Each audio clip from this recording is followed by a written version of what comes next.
Hello मित्रांनो, नमस्कार. आम्ही जेजुरीवरून पुण्याकडे जात होतो. जाताना मध्ये दिवे घाटात सासवडच्या पुढं दिवे घाटामध्ये हा मस्तानी तलाव लागतो. एकदा तलाव बघा पूर्ण तुम्ही.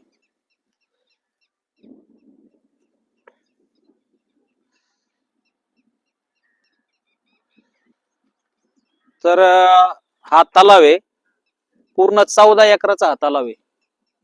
ज्या वेळेस 1720 साली हा इथल्या शेतकऱ्यांनीच बांधलेला तलाव आहे.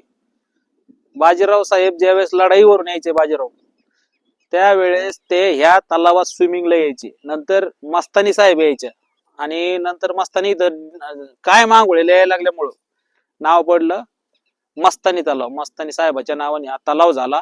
तर हा तलाव बघा 50 फुटीची खोली आणि 7 ठिकाणून आत यायला पायऱ्या त्याला.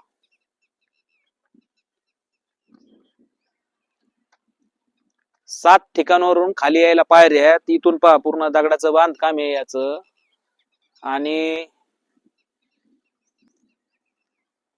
जूनच्या काळात जून मध्ये हा तलाव पूर्ण भरलेला असतो. 2024 ला जून मध्ये, 2025 ला जून मध्ये हा तलाव कट्टोकट भरलेला होता.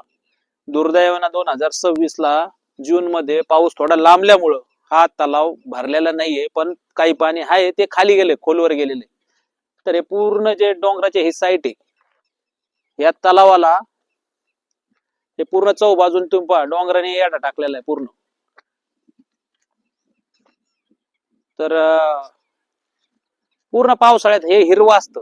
आता थोडं उन्हाळा क्रॉस झालाय आणि एकदम शेवटचा टप्पा आला, त्याच्यामुळे तुम्हाला सुकलेलं दिसतंय. पण इथं हिरवगार ग्रीन असतं आणि वरून पाणी, सगळं पाणी डोंगराचं खाली येतं आणि हा तलाव कट्टोकट भरलेला असतो.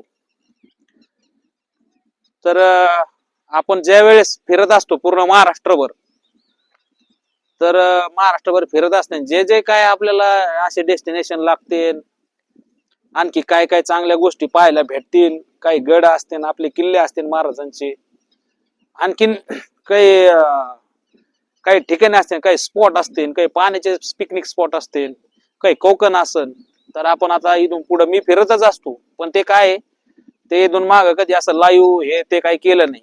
पण आता इथून पुढे हे म्हणले पोरं मला, तुम्ही हे गोष्टी दाखवत चालला, कारण ज्यांना कोणा जायचं असेल, काही अडचणी असतील, तिथं जायला माहिती नसत, तर ह्या गोष्टी आपण देत राहू.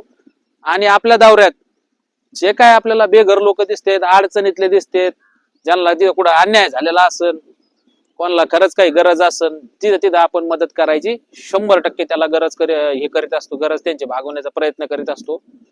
आणि एवढंच बोलतो आणि थांबतो. भेटू परत पुढच्या व्हिडिओत.